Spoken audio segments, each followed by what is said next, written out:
दोस्तों, हजरत यूसुफ अलैहिस्सलाम को आपके भाइयों ने कुएं में क्यों डाला, आइए जानते हैं। हजरत यूसुफ अलैहिस्सलाम अल्लाह के जलीलुल कद्र नबी थे। आप हजरत याकूब अलैहिस्सलाम के बेटे और हजरत इसहाक अलैहिस्सलाम के पोते थे, जबकि हजरत इब्राहिम अलैहिस्सलाम के परपोते हुए। कुरान पाक में आपकी सीरत तफसील से सूरह यूसुफ में बयान की गई है। हजरत यूसुफ अलैहिस्सलाम निहायत हसीन और जमील थे।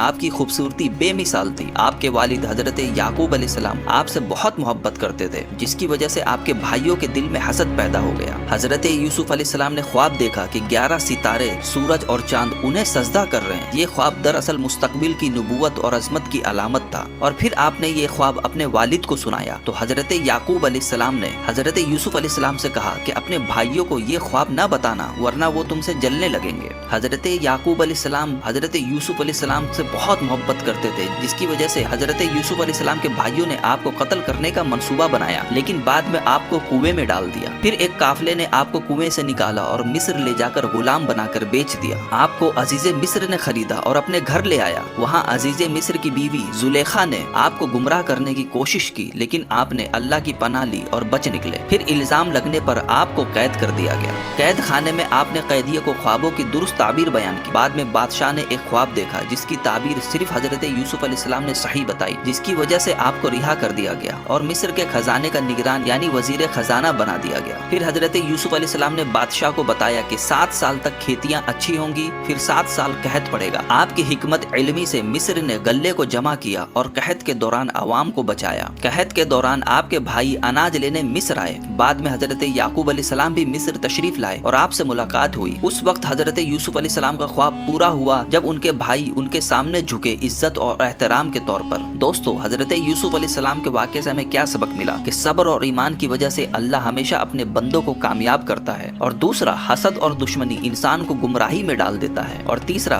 गुनाह से बचने वाला इंसान अल्लाह के नजदीक बुलंद मकाम पाता है।